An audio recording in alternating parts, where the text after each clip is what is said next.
नमस्कार, आप देख रहे हैं नॉन स्टॉप एट 9। आपके साथ मैं हूं रवि ठाकुर। कोरोना महामारी के दौर में चुनावी रैलियों की अनुमति देने को लेकर चुनाव आयोग को मद्रास हाईकोर्ट के गुस्से का सामना करना पड़ा। हाईकोर्ट ने चुनाव आयोग को कोरोना की दूसरी लहर के लिए जिम्मेदार बताते हुए जमकर फटकार लगाई। हाईकोर्ट ने यहां तक कह डाला कि चुनाव आयोग के खिलाफ हत्या का मुकदमा चलाया जाना चाहिए।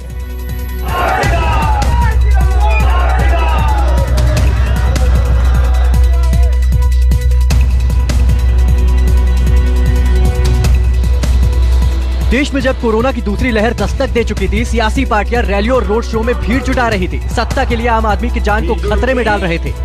सोशल डिस्टेंसिंग की धज्जियां उड़ रही थी। कोरोना गाइडलाइन का मजाक उड़ रहा था। नतीजे सामने हैं। कोरोना के विस्फोट से पूरे देश में कोहराम मच गया। संक्रमण के मामलों में भारत ने दुनिया के तमाम रिकॉर्ड तोड़ डाले। अस्पतालों में बेड नहीं बचे। प्राणवायु ऑक्सीजन की किल्लत से भी मरीज दम तोड़ने लगे। मौत का आंकड़ा सुरसा मुख की तरह बढ़ने लगा। इस बीच मद्रास हाईकोर्ट ने कोरोना महामारी के दौरान राजनीतिक रैलियों की अनुमति देने के लिए चुनाव आयोग को कड़ी फटकार लगाई है। हाईकोर्ट ने कहा कि कोरोना की दूसरी लहर के लिए चुनाव आयोग जिम्मेदार है और आयोग के अधिकारियों पर हत्या का मुकदमा चलना चाहिए। मद्रास हाईकोर्ट के चीफ जस्टिस ने चुनाव आयोग के वकील से कहा, आपकी संस्था एकल रूप से कोरोना की दूसरी लहर के लिए जिम्मेदार है और आपके अधिकारियों को शायद हत्या के आरोप में बुक किया जाना चाहिए। कोर्ट के आदेशों के बावजूद चुनाव अभियान में सोशल डिस्टेंसिंग का पालन नहीं हुआ। आयोग मास्क और सैनिटाइजर का प्रयोग जैसे कोविड सेफ्टी नियमों को लागू करने में नाकाम रहा। चीफ जस्टिस संजीव बनर्जी ने सवाल किया कि जब चुनावी रैलियां आयोजित होती थी तो क्या आप दूसरे ग्रह पर थे? 2 मई को कोविड नियमों को लागू करने की योजना के बारे में शुक्रवार तक बताएं। अगर इसकी जानकारी नहीं दी गई तो हम मतगणना को रोक देंगे। कोर्ट ने कहा कि लोगों का स्वास्थ्य सर्वोपरि है और संवैधानिक अधिकारियों को इस बात को याद में रखना चाहिए। कोई नागरिक जब जीवित रहेगा तभी वो उन अधिकारियों का इस्तेमाल कर सकेगा जिसकी गारंटी एक लोकतांत्रिक गणराज्य देता है। इसके लिए हमारा चीफ इलेक्शन कमिश्नर और कमीशन ऑफिस ही इसको देखेगा और स्टेट से भी बात करेगा। उसके बाद अगर आवश्यक हुआ तो इसमें सर्वोच्च न्यायालय में भी जाया जाएगा। इस बीच कोलकाता के भवानीपुर में पश्चिम बंगाल की मुख्यमंत्री ममता बनर्जी ने अपने वोट डालने के बाद विक्ट्री चिन्ह दिखाया। उत्तरी कोलकाता में टीएमसी कार्यकर्ताओं और उम्मीदवार की मौजूदगी में ममता बनर्जी ने मद्रास हाईकोर्ट के फैसले का स्वागत करते हुए चुनाव आयोग और केंद्र सरकार पर निशाना साधा। मद्रास हाईकोर्ट का फैसला स्वागत योग्य है, जिसमें कहा गया है कि निर्वाचन आयोग चुनाव के दौरान कोविड के मामले बढ़ने की जिम्मेदारी से नहीं बच सकता। प्रधानमंत्री नरेंद्र मोदी और चुनाव आयोग मौजूदा हालात के लिए जिम्मेदार हैं।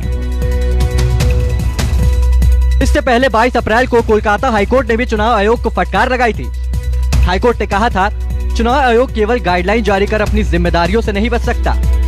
आयोग सुनिश्चित करे कि चुनावी सभाओं में कोरोना गाइडलाइन का पालन हो। चुनाव आयोग के पास फैसले लेने का अधिकार है, लेकिन वो इस कोरोना वाले समय में चुनाव को लेकर क्या कर रहा है?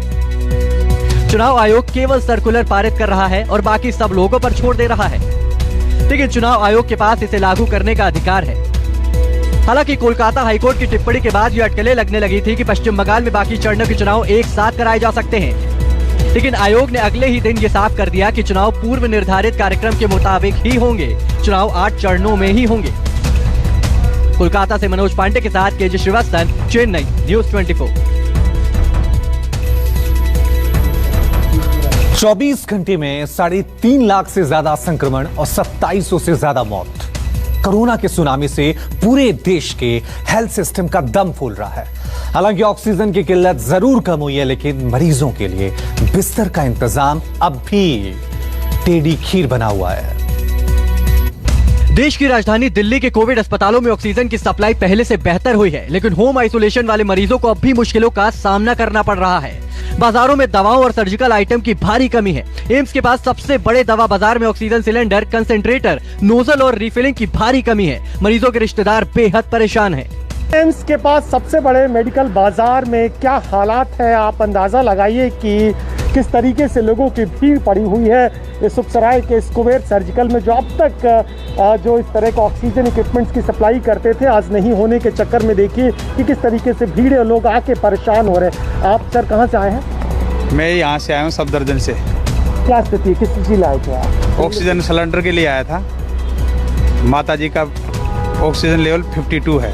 ऑक्सीजन 4 दिन से मिल नहीं रही है। सब ने कालाबाजारी कर रखी है, ठीक है। सभी ने ब्लैक मार्केटिंग के लिए अंदर छुपा कर रखे हैं। इनके पास सिलेंडर होते सोते भी देते नहीं। मुश्किलों के बादल के बीच उम्मीद की किरण भी कम नहीं है। दिल्ली का एक ऑक्सीजन प्लांट लोगों की मदद के लिए आगे आया है।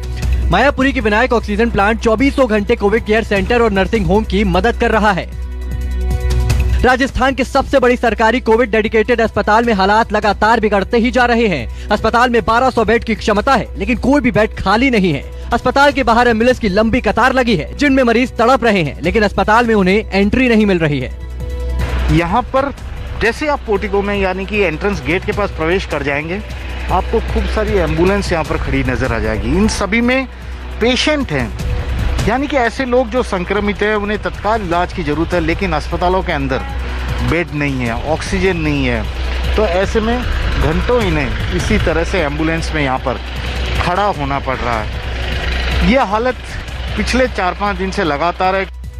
कोरोना के खौफ के बीच जयपुर के बाजार पूरी तरह से बंद है। जरूरी सेवाओं को छोड़कर किसी भी दुकान को खोलने की इजाजत नहीं है।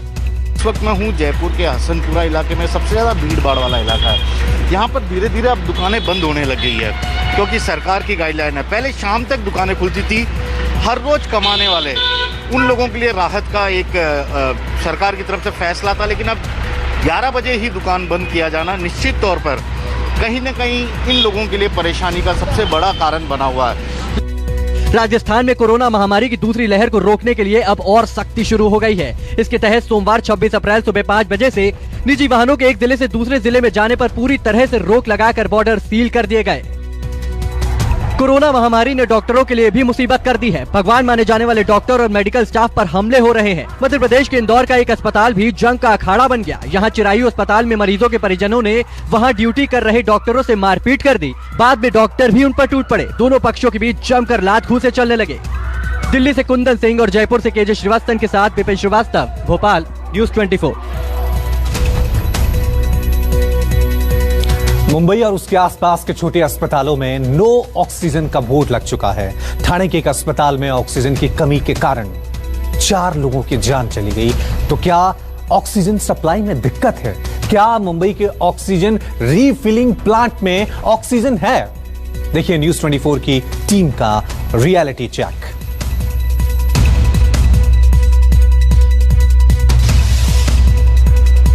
कोरोना से सबसे ज्यादा प्रभावित महाराष्ट्र अब भी ऑक्सीजन की कमी से जूझ रहा है। ऐसे में न्यूज़ 24 की टीम ने नवी मुंबई के उन ऑक्सीजन रिफिलिंग सेंटर्स का जायजा लिया जहां से मुंबई और आसपास के अस्पतालों में ऑक्सीजन की सप्लाई होती है। न्यूज़ 24 की टीम सबसे पहले पावड़े के महाराष्ट्र गैस कंपनी पहुंची। महाराष्ट्र औद्योगिक विकास निगम के 10 टन क्षमता वाले इस रिफिलिंग सेंटर से 30 अस्पतालों को ऑक्सीजन की सप्लाई होती है, लेकिन पिछले 10 दिनों से यहाँ पर लिक्विड गैस ही नहीं आई। महाराष्ट्र में बढ़ते कोरोना संकट के बीच मुंबई और उसके आसपास के सभी ऑक्सीजन रिफिलिंग सेंटर पूरी तरह से सूखे पड़े हैं। इस वक्त हम हैं पौने MIDC एरिया में और यहाँ पे करीब 4 से 5 ऑक्सीजन रिफिलिंग सेंटर हैं, लेकिन किसी में भी इस वक्त लिक्विड ऑक्सीजन नहीं है जिससे वो सिलेंडर रिफिल कर सकें। ये महाराष्ट्र गैस कंपनी है और यहाँ पर पिछले 10-12 दिनों से लिक्विड गैस नहीं आया है और यहाँ से करीब 30 हॉस्पिटलों को गैस की सप्लाई होती है। तो आप समझ सकते हैं कि जो छोटे हॉस्पिटल हैं उनमें ऑक्सीजन की कितनी कमी है। महाराष्ट्र गैस कंपनी में ठाणे कलेक्टर की टीम जरूर आई थी। टीम ने रिफिलिंग सेंटर को एक फॉर्मेट दिया जिसमें यह बताया गया कि गैस कैसे मिलेगी और मिलने के बाद इसका वितरण कैसे करना है। न्यूज़ 24 की टीम ने तृप्ति गैस का भी रियलिटी चेक किया। यहाँ पर लिक्विड ऑक्सीजन तो आ रही है, लेकिन प्लांट को आधी क्षमता से ही काम चलाना पड़ रहा है। रोजाना 20 मीट्रिक टन क्षमता वाले इस प्लांट में सुबह से ही अस्पताल के प्रतिनिधि ऑक्सीजन का इंतजार करते दिखे। इस वक्त हम हैं नवी मुंबई MIDC के तृप्ति गैस के सामने। तृप्ति गैस की अगर बात करें तो इस इलाके का सबसे बड़ा गैस रिफिलिंग प्लांट है और इसकी जो क्षमता है प्रतिदिन 20 मीट्रिक टन की है। लेकिन यहाँ पर भी जो मेडिकल गैस है या जो कहें कि मेडिकल ऑक्सीजन है वो बहुत कम मात्रा में आ रहा है। यही कारण है कि सबको ये प्रोवाइड नहीं करवा पा रहे हैं। बहुत सारे ऐसे लोग हैं जो सुबह से आए हुए हैं और अभी तक इनको ऑक्सीजन नहीं मिला है। न्यूज 24 की टीम ने पवने MIDC के फीनिक्स गैस का रियलिटी चेक किया। यहाँ भी प्लांट को अधिक क्षमता से काम चलाना पड़ रहा है। रोजाना 15 मीट्रिक टन ऑक्सीजन की क्षमता वाले इस प्लांट में थोड़ी देर पहले ही लिक्विड ऑक्सीजन आई थी, लेकिन यहाँ भी अस्पताल वाले अपनी बारी की बाट जोतते दिखे। मुंबई और उसके आसपास ऑक्सीजन रिफिलिंग प्लांट में ऑक्सीजन की कमी की सच्चाई जानने के लिए इस वक्त हमें नवी मुंबई के फोइनिक्स गैस कंपनी के पास, और फोइनिक्स गैस प्राइवेट लिमिटेड की अगर बात करें तो यहाँ पर अभी लिक्विड ऑक्सीजन आया है और लिक्विड ऑक्सीजन फिल किया जा रहा है, और इसके बाद प्रोसेस करने के बाद ये ऑक्सीजन सिलेंडरों में भरा जाएगा और तब हॉस्पिटल के लोग यहाँ से ऑक्सीजन लेकर जाएंगे। बहुत सारे हॉस्पिटल के लोग आसपास इंतजार कर रहे हैं कि कब उनको गैस मिले।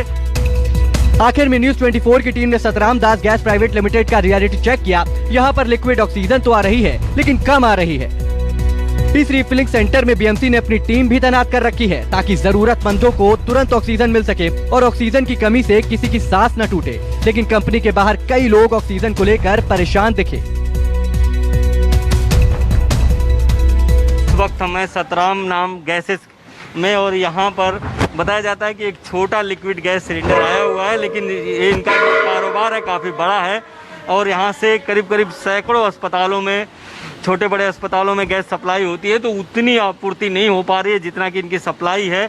यहाँ पर जो BMC के ऑफिसर्स हैं वो भी आए हुए हैं और देख रहे हैं कि सप्लाई सही जगह पर जा रही है कि नहीं, कहाँ पर बहुत ज़्यादा आवश्यकता है, जहाँ ज़्यादा आवश्यकता है वहाँ पहले भेजी जाए, क्योंकि ऑक्सीजन की कमी के कारण किसी की जान न जाए। तो देखिए कि कितनी बड़ी संख्या में यहाँ पे सिलेंडर रखे हुए हैं। BMC के ऑफिसर हैं। सर, आप लोग क्या देखते हैं यहाँ पे? हम लोग यहाँ जैसे जैसे अस्पताल को जैसे ऑक्सीजन की ज़रूरत पड़ती है, वैसे हम लोग इधर अरेंजमेंट करते हैं। जो खाली गाड़ी जो होती है, खाली गाड़ी जैसे अभी ये खाली गाड़ी खाली सिलेंडर खाली कर रहे हैं और उसको रिफिल करके नए सिलेंडर भेज देंगे, और इसको प्रायोरिटी की तरफ से हम लोग ध्यान देने का कोशिश करते हैं। लेकिन जो ऑक्सीजन की कमी है ये मुंबई में ना हो, ये पूरी कोशिश है जो BMC ऑफिसर्स हैं उनकी कोशिश है, जो प्लांट के लोग हैं उनकी कोशिश है। कैमरा राजेंद्र के साथ इंद्रजीत सिंह, न्यूज़ 24, नई मुंबई। यार रुक रहे एक छोटे से ब्रेक के लिए, आप देखते रहिए न्यूज़ 24।